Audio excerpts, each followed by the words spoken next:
like, looked at the modern workplace or maybe the dating market or even the medical system and just felt like society is actively punishing hard work. Right. Like, it rewards people who just give up.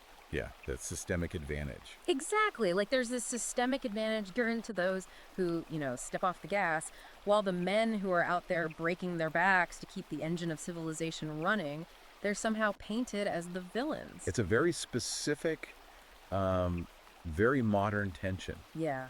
We're looking at a system where the traditional markers of male success, I mean, things like relentless drive, stoicism, physical endurance, Right. they're increasingly pathologized. Right. While surrender is just, subsidized. Totally. And if you ever felt that frustration bubbling under the surface, you are exactly who this deep dive is for today. Absolutely. But hey, before we unpack the explosive text that attempts to explain exactly how that happened, I want to quickly remind you to like and subscribe to this channel for more deep dives. Yeah, hit that subscribe button. Crucially, the subject of today's analysis is a highly talked about ebook that is available right now. You need to go check Amazon Kindle and Google Play Books to buy it. It's a must-read if you want the full context. And you should also follow the author at Conradser Riker. That's at CONRADNRIKER on his Substack, as well as on Twitter and YouTube, because today's mission is just a massive one. It really is. We are diving into Conrad Riker's 2026 manifesto, Self-Inflicted Crippling. How the medicalization of laziness ensured the death of competence. Yeah, that subtitle is intense. And Riker wrote this book specifically for men who feel marginalized by modern progressive culture. He really takes an absolute sledgehammer to what he calls a welfare scam. Right, a scam driven by Marxist and feminist ideologies. But we need to establish the ground rules for this deep dive right out of the gate. Yeah, let's make that clear. Riker's text is highly charged. I mean, it is provocative, it's unapologetic, and he wrote it as a deliberate intellectual weapon. Right. So our goal today is not to endorse the political viewpoints. We're not here to clinically validate his specific medical claims either. Exactly. Our mission is to objectively unpack Riker's fascinating timeline. We want to explore his highly detailed argument for how our legal, medical, and cultural institutions fundamentally shifted over the last century. We are mapping the architecture of his argument. Yeah, understanding exactly how he believes this ideological capture occurred. So let's start mapping that battlefield. Let's do it. Riker doesn't begin his argument in a modern HR department, right? Or a doctor's clinic. He goes all the way back to the realm of philosophy. He really does. He argues that civilizations advance solely through the relentless hard work and competence of men. That is, like, his major premise. Right, and his minor premise is that modern medicine now classifies the avoidance of labor as a disability. Right. So to explain how we got from point A to point B, he introduces what he calls the creed to condition hypothesis. Which is fascinating. Yeah, he leans heavily on Friedrich Nietzsche's famous 1882 declaration that God is dead. So to understand Riker's creed to condition hypothesis, we really have to look at the psychology of human suffering. Okay, unpack that a bit. Well, Riker argues that human biology fundamentally abhors a spiritual vacuum. Throughout history, men had a transcendent creed. Like a religious mandate. Exactly. Or a tribal duty, a patriotic cause, something that they were willing to suffer and die for. Right. Riker posits that this wasn't just a cultural habit, It was a biological necessity. Because men are wired to endure extreme friction. Yes, but they need a framework to justify the pain of that friction. So when progressive secularism removed the divine mandate from the public square, it didn't just remove the suffering. No, it didn't remove the biological drive either. It just removed the justification for it. Okay, so if you are biologically wired to suffer for a cause, but society tells you there is no cause, what happens? That's the crux of it. It's almost like, well, think of a sled dog that has been bred for centuries to pull heavy weight through freezing snow. I love this analogy. Right. If you take that husky and put it in a comfortable, climate-controlled suburban apartment with absolutely nothing to do, it doesn't just relax. No, it goes crazy. It starts chewing the drywall. That is an excellent analogy for Riker's viewpoint. Without a transcendent creed to die for, Riker argues that men will inevitably invent a chronic condition to suffer from. Wow. They redirect that energy inward. Exactly. He points to Max Weber's 1905 book, The Protestant Ethic and the Spirit of Capitalism, to really illustrate that contrast. Because Weber detailed how historical men, specifically within Calvinism, viewed relentless, unforgiving labor as a sign of divine favor. Not as an unfortunate burden. Right. If you were sweating in the fields from dawn until dusk, You were demonstrating your salvation. It forged an unstoppable cultural energy. And Riker compares that historical framework to today's secular culture. He claims the fire of the Protestant work ethic has been systematically eradicated. Replaced by a victimhood narrative. Yes, where men demand handicap placards the moment they feel the natural fatigue of a Tuesday afternoon. Okay, let's unpack this a little. Because taking a step back here, a psychological or spiritual void doesn't just magically print a government check. True. Riker is drawing a straight line from 19th century philosophy directly to modern welfare claims. He is. But does he provide evidence that a psychological or spiritual void actually creates these physical disability claims?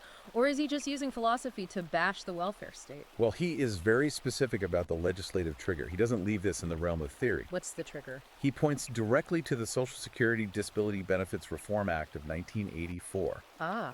According to Riker's analysis, this was the moment the philosophical void was met with a bureaucratic safety net. Because before this act, proving a disability required rigorous, objective medical evidence. Exactly.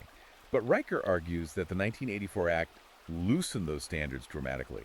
It allowed subjective, unverifiable claims, essentially, quote-unquote, lived experiences of pain or fatigue, to flood the system. Wow. So he argues this act transformed the state into what he calls a surrogate husband. Yes, creating an economic incentive for men to fail, to step out of the workforce and to rely on public subsidy rather than their own competence. So if the state is providing the financial incentive and the spiritual void sets the stage, you still have a massive bottleneck. The medical establishment. Right. You still need a doctor with a medical degree to sign the paperwork validating your surrender. And Riker tackles this head on. He launches this aggressive attack on what he calls invisible illnesses. Yes, he takes direct aim at specific diagnoses, primarily myalgic encephalomyelitis, Or ME. and chronic fatigue syndrome, CFS. Riker's uncompromising stance is that these are not legitimate biological diseases.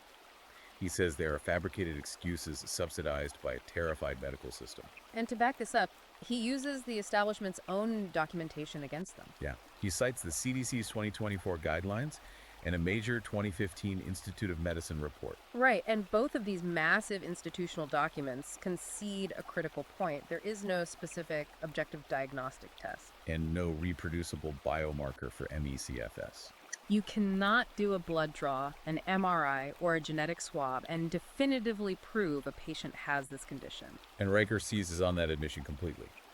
He argues that if a condition cannot be objectively measured or observed under a microscope, it is a psychological surrender to laziness. Not a physical disease.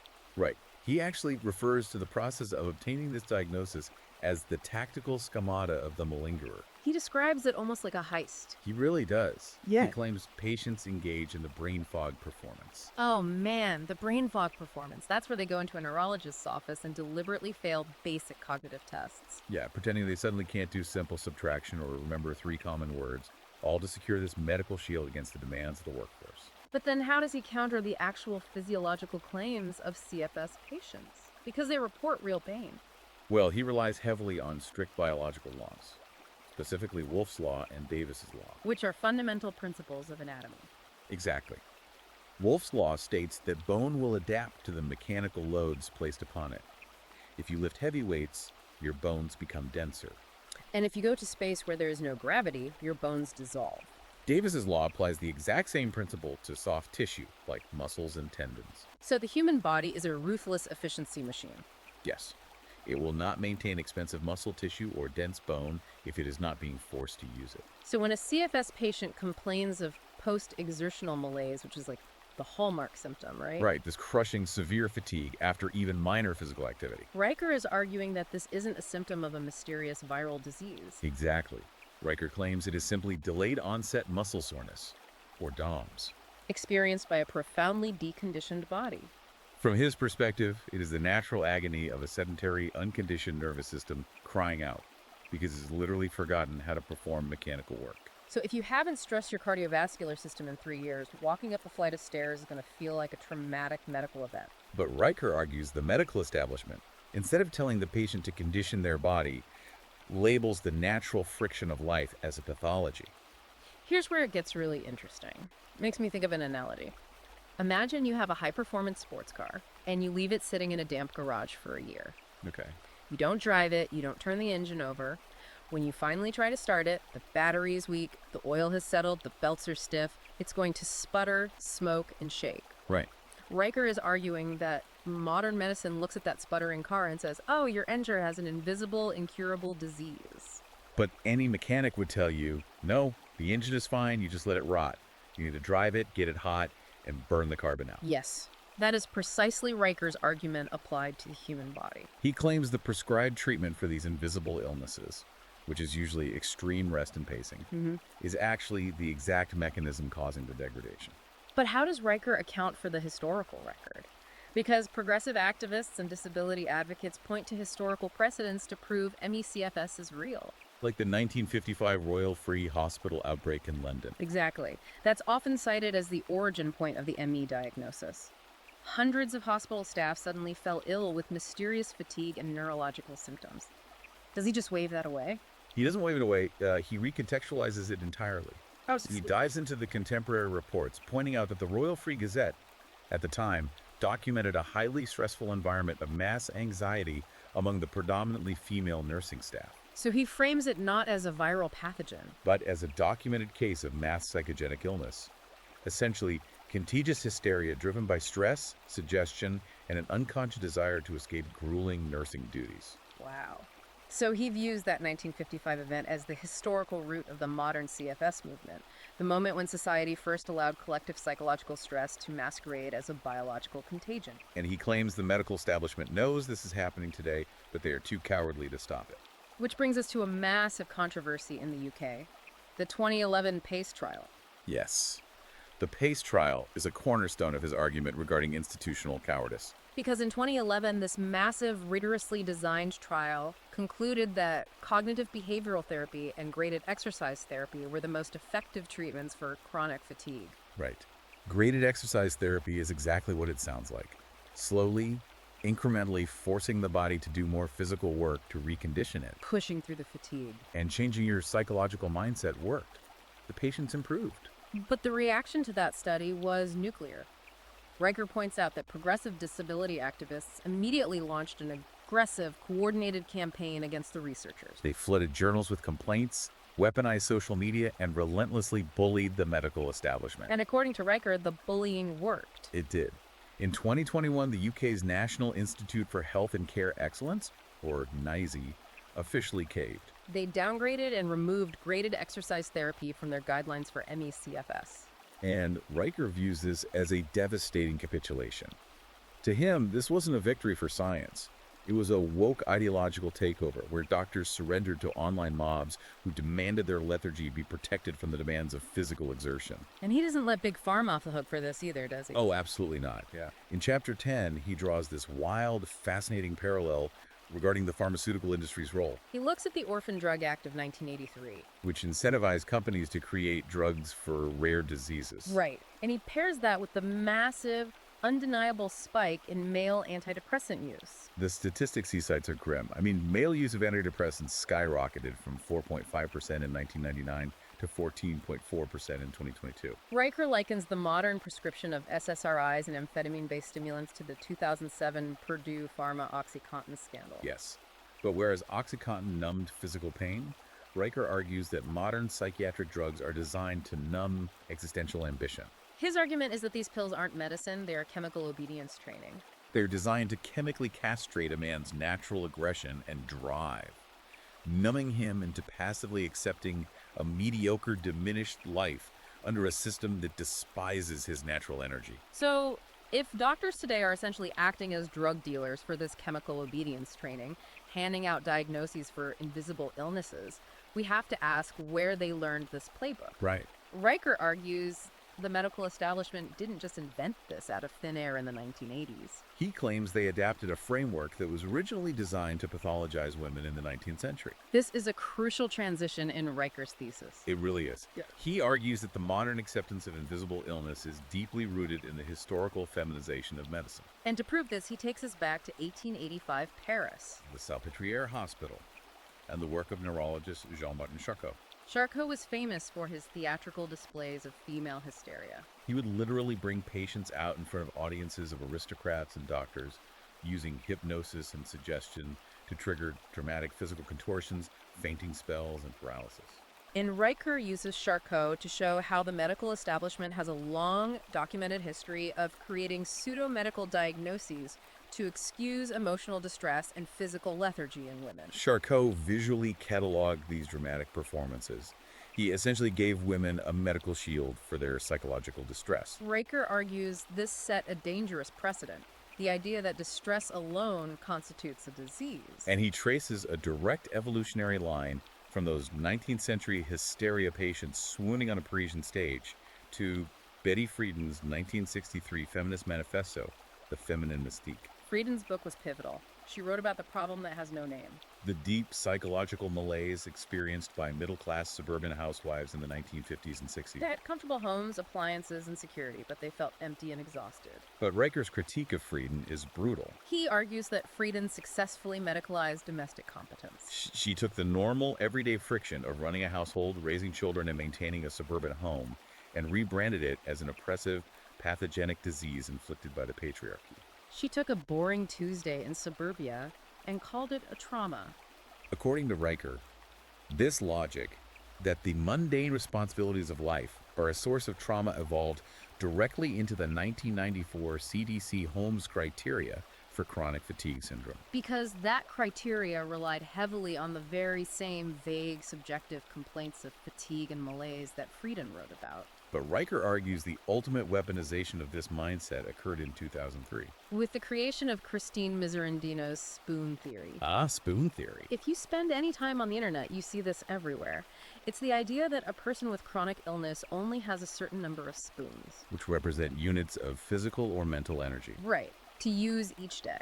So getting out of bed might cost 1 spoon, taking a shower might cost 2, making breakfast costs another. And once you're out of spoons, you are completely incapacitated and legally, or at least morally, excused from any further participation in society for the day. Riker absolutely despises spoon theory. He deconstructs it not as a medical metaphor, but as a Marxist framework applied to human biology.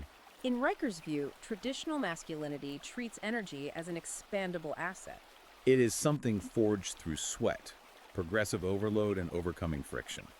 The more you work, the greater your capacity becomes. But spoon theory treats energy as a fixed, scarce, state-rationed resource that must be anxiously hoarded. He points to the massive TikTok spoonie culture and the rise of self-diagnosed long COVID as the latest iterations of this grift. He argues these digital platforms reward people, primarily women, with viral clout, social status, and digital sympathy for broadcasting their refusal to push through normal human tiredness. They are literally monetizing their self-imposed bed sores. But Riker takes his analysis a step further than just critiquing social media trends. He argues this mindset has fundamentally destroyed the traditional home. He calls this phenomenon Marxism in the bedroom. Riker literally quotes Friedrich Engels' 1884 book, The Origin of the Family, Private Property, and the State. Engels argued that the first class oppression in history was that of the female sex by the male. And Riker claims modern feminists took this Marxist concept of class struggle and the alienation of labor and mutated the natural biological divisions of labor into the fabricated grievance of the mental load. Let's unpack the mental load, because this is a massive talking point in modern relationships. The mental load is the cognitive exhaustion women claim to suffer from having to manage the household. Remembering to buy milk, scheduling dentist appointments, keeping track of birthdays. It is the invisible cognitive labor of running a family. And Riker contrasts this invisible mental load with the grueling, highly visible physical and economic labor men perform to keep the lights on and the mortgage paid. He argues that feminists demand society treat this make-believe cognitive burden like remembering to buy groceries, like a traumatic battlefield injury. To Riker, the progressive push for the perfectly egalitarian 50-50 shared chore household is an economic and biological disaster. He views it as a system that inherently mandates domestic inefficiency. Turning the home from a sanctuary of complementary roles into a chaotic battleground of competing egos and ledger keeping. And he points out how we were culturally conditioned to accept the destruction of the competent father figure. He looks at 90s sitcoms. Right. Shows like Everybody Loves Raymond or The Simpsons. Homer Simpson and Ray Barone normalize the bumbling oaf trope. The incompetent dad who can't figure out how to operate a washing machine or microwave a Hot Pocket. Always paired with the brilliant, hyper-competent, long-suffering matriarch who has to manage him like a child. Riker claims this relentless media brainwashing destroyed male authority at home. completely subverting the highly functional patriarchal structure that was previously the norm, like the models outlined in the 1955 Good Housekeeping Guides.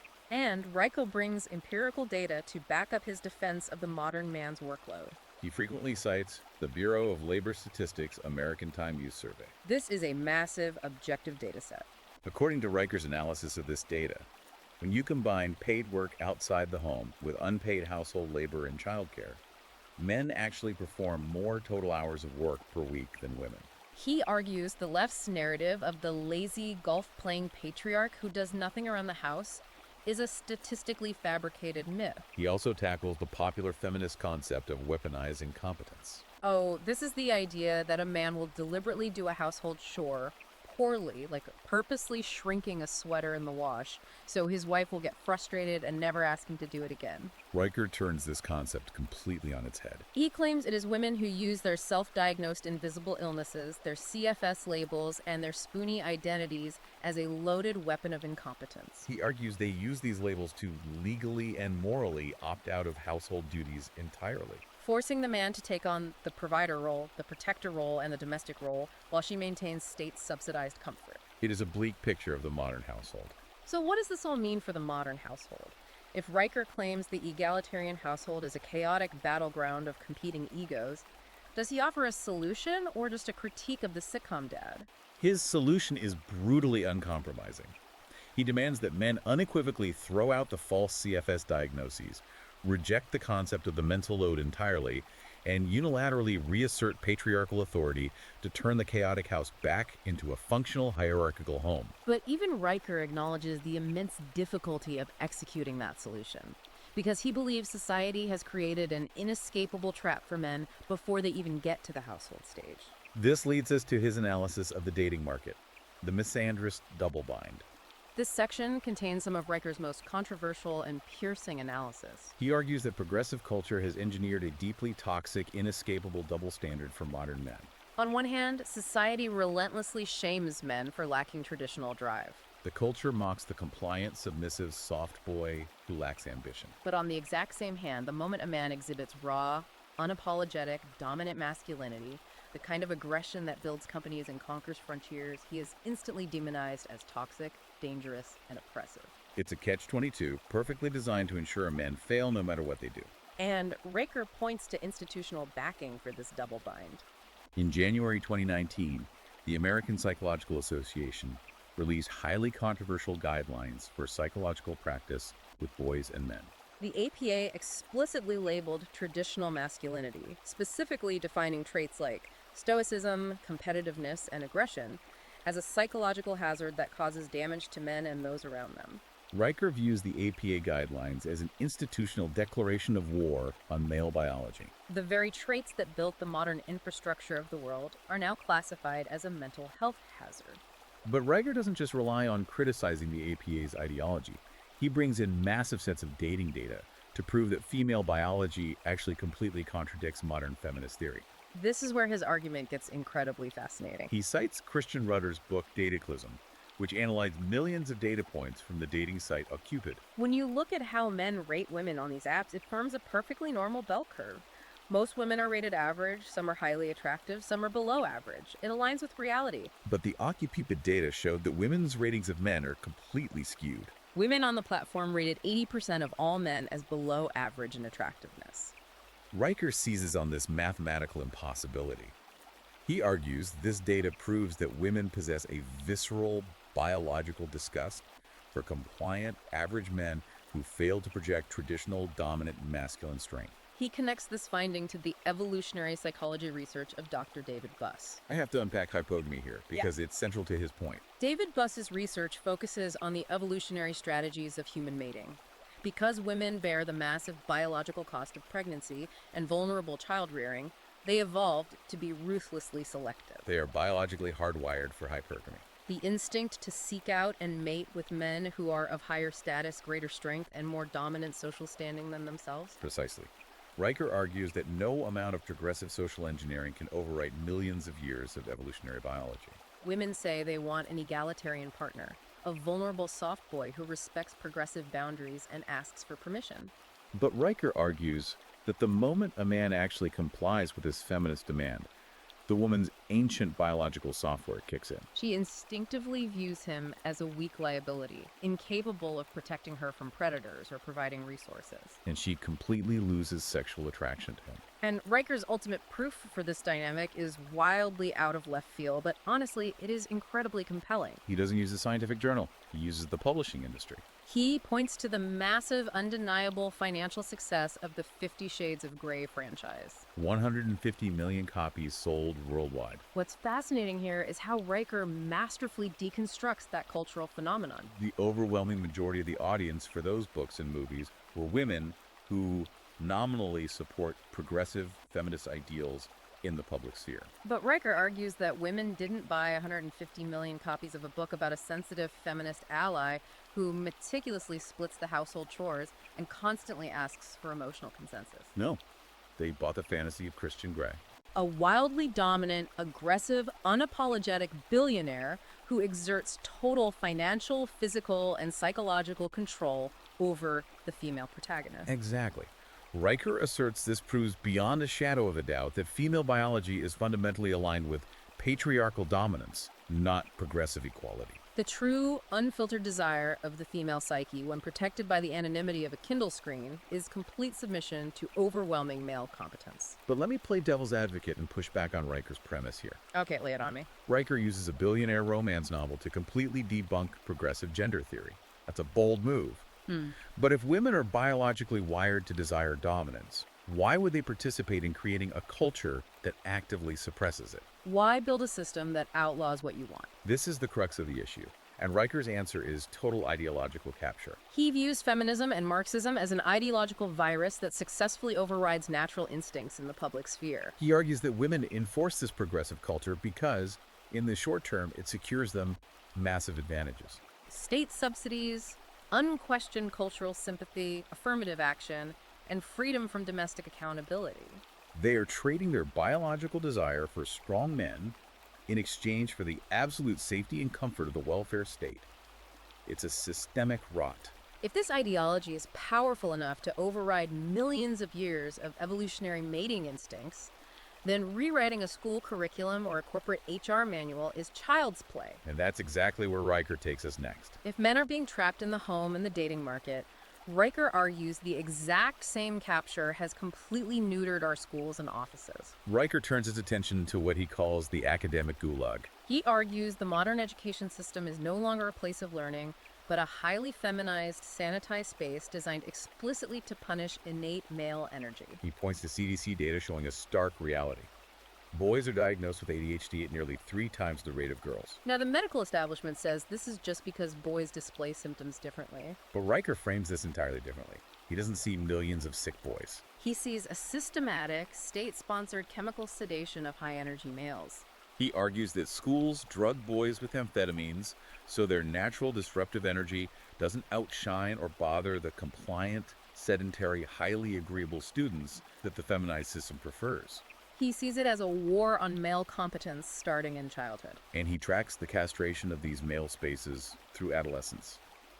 He cites the Boy Scouts rebranding to Scouts BSA in 2019. For over a century, the Boy Scouts was a crucible for forging rugged individualism, self-reliance, and masculine virtue. Riker views the inclusion of girls and the softening of the curriculum as a deliberate, calculated eradication of one of the last remaining male-only spaces. Trading merit and toughness for sanitized, gender-neutral compliance. He also mounts a furious attack on Title IX, specifically focusing on the 1972 law's proportionality prong. Title IX was originally designed to ensure equal access to education and sports, which sounds completely reasonable. But Riker argues the proportionality prong is where the Marxist rot took hold. This prong essentially mandates that the gender ratio of a university's athletes must strictly match the gender ratio of the student body. Because female enrollment in universities now vastly outpaces male enrollment, Schools are forced to artificially balance the numbers, Right. If a school is 60% female, 60% of the athletes have to be female. but men are biologically more driven to participate in hyper-competitive sports. So, to meet this arbitrary quota, universities don't just add women's teams, they systematically cut hundreds of men's wrestling, swimming, and gymnastics programs. Riker argues this progressive tool was weaponized by toxic feminist ideology to artificially dismantle male merit-based sports to achieve a false mathematical equity. It destroys the crucibles that forge competitive boys into capable men. And once those boys survive the academic gulag and enter the corporate world, they hit a brick wall of progressive legislation. Riker points to the Americans with Disabilities Act of 1990, but more importantly, he zeroes in on the ADA Amendments Act, or ADAAA, passed in 2008. The legislative history here is absolutely key to understanding how Riker believes the workplace was conquered. Back in 2002, the Supreme Court made a major ruling in Toyota Motor v. Williams. The court ruled that to qualify as disabled and demand workplace accommodations, an impairment must severely restrict activities of central importance to daily life. It was a rigorous standard of objective medical proof. You had to be truly disabled. To use an analogy, in 1990, the legal hurdle to prove disability was 4 feet high. Only people in wheelchairs or with severe provable conditions like blindness could clear it to get accommodations. But Riker argues that leftist ideologues reacted to the 2002 Supreme Court ruling with absolute hysteria. They realized that their growing parasite class of individuals with vague, subjective complaints might actually be forced to perform basic tasks and pull their own weight. So progressive legislators lobbied heavily and pushed through the ADA in 2008. If the original hurdle was 4 feet high, the ADA essentially lowered the hurdle to a painted line on the ground. Riker argues this act completely eviscerated the requirement for rigorous medical proof, opening the floodgates for invisible illnesses to legally commandeer the workplace. The lowering of that bar had profound consequences. Riker points out that the Equal Employment Opportunity Commission, the EEOC, now literally defines sleeping and concentrating as major life activities protected under federal law. Let's really think about what that means in practice. Riker says this legal shift means an employee who stays up all night gaming or binge watching a show can come into work the next day, claim their dysregulated nervous system is impacting their major life activity of concentrating, and legally mandate their own incompetence. They can force the company to accommodate their self-inflicted exhaustion by giving them a quiet room, extra time, or a reduced workload. And who enforces this lowered bar? HR departments. Riker views modern HR not as business facilitators trying to maximize profit, but as a progressive priesthood that actively colludes with malingerers. They use pseudo-medical buzzwords, they implement spoon theory logic into corporate policy, and they legally cement a professional victim's right to do absolutely nothing. And the cruelest part of this, according to Riker, is that the workload doesn't disappear. The competent men in the office are forced to take on the burden of the week, working longer hours to subsidize the accommodations of their coworkers. Riker labels this entire cultural and corporate phenomenon the sedentary rot. He traces its modern acceleration to the launch of Netflix streaming in 2007, which he views as the automation of leisure, creating an addiction to passivity. But he says this rot achieved its ultimate terrifying victory during the March 2020 lockdowns. The lockdowns, in Riker's view, proved his thesis entirely. The medicalization of laziness became state policy. He views the permanent work-from-home movement and the massive downtown office vacancies, which in many major cities still exceed 20%, as the ultimate triumph of this grift. He argues the long COVID advocates and the militant WFH crowd are simply using the cover of public health to hide their binge-watching habits behind invisible illnesses, all while demanding to draw a full corporate salary. Riker argues the ADAA violates the 14th Amendment's promise of equal protection because hardworking men are heavily taxed to subsidize gamers with dysregulated nervous systems. Is this a legal argument or a purely moral one? From Riker's perspective, it is a profoundly discriminatory legal reality. He argues the state has replaced objective justice with emotional testimony and lived experience. By legally forcing a highly competent man working 60 hours a week to be heavily taxed, and then further legally burdened in the office to subsidize coworkers with unverifiable dysregulated nervous systems, the state is inherently penalizing the competent to reward the indolent. He doesn't just see it as bad policy.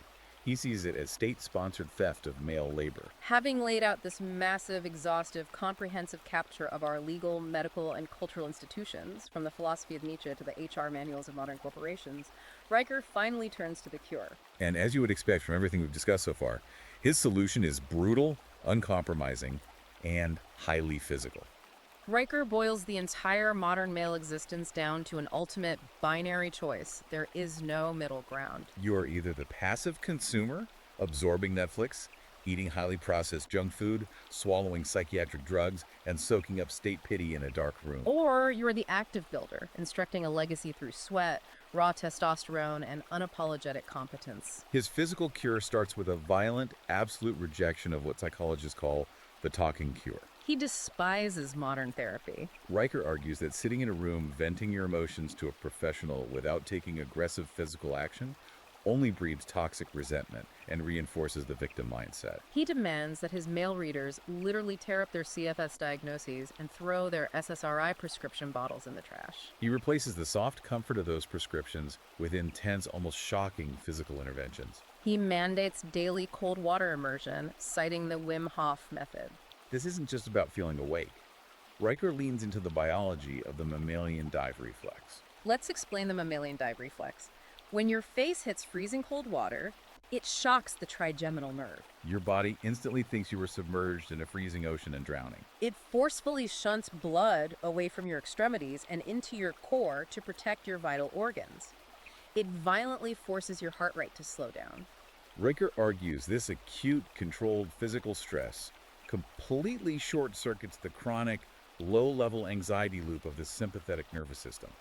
It forces your biology to reset. It is the deliberate application of intense friction to cure the disease of comfort.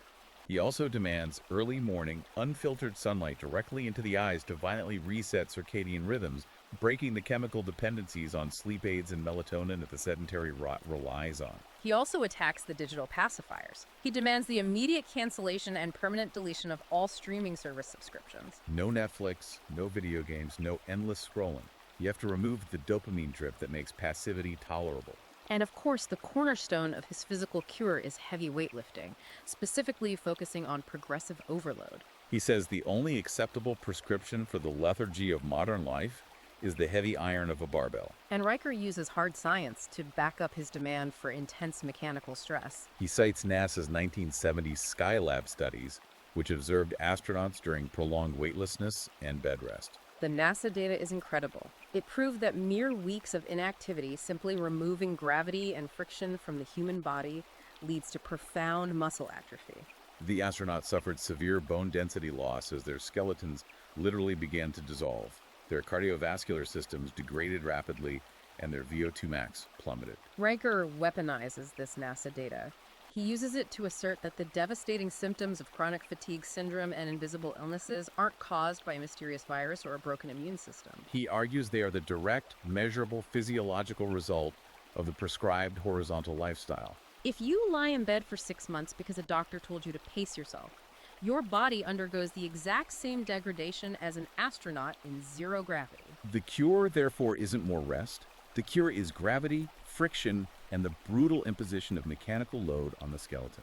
He even proposes a legislative cure to go along with the physical one, laying out a theoretical Restoration of Competence Act. This act is designed to aggressively strip all legal protections, workplace accommodations, and welfare benefits for any condition that relies on subjective, unverifiable testimony. By proposing this, Riker is preemptively striking against the inevitable critique that his views are cruel, ableist, or lacking empathy. Riker's definition of compassion is radically, fundamentally different from the progressive mainstream. The mainstream believes compassion is validating someone's pain and making them comfortable. Riker argues that the real cruelty is the progressive establishment enabling a man's slow, humiliating decay in a dark room, robbing him of his dignity, his biological purpose, and his capability. To Riker, true kindness is the brutal imposition of self-discipline. But I have to ask about the extreme nature of this.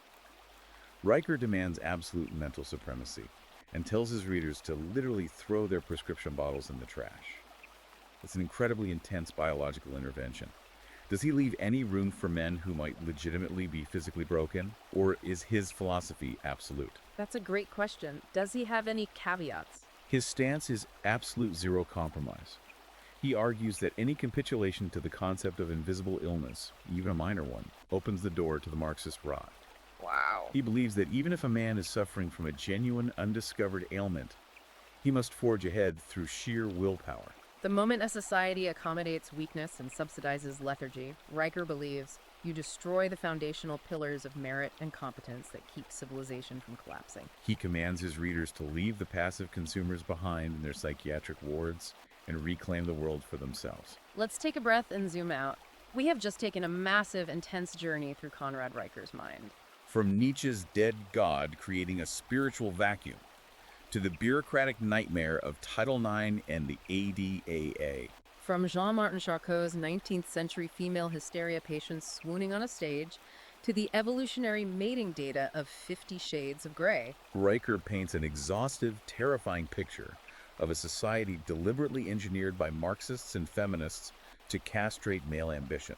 According to his thesis, they achieved this ultimate victory by turning sheer laziness into a subsidized, legally protected medical diagnosis. It is a sweeping, comprehensive worldview.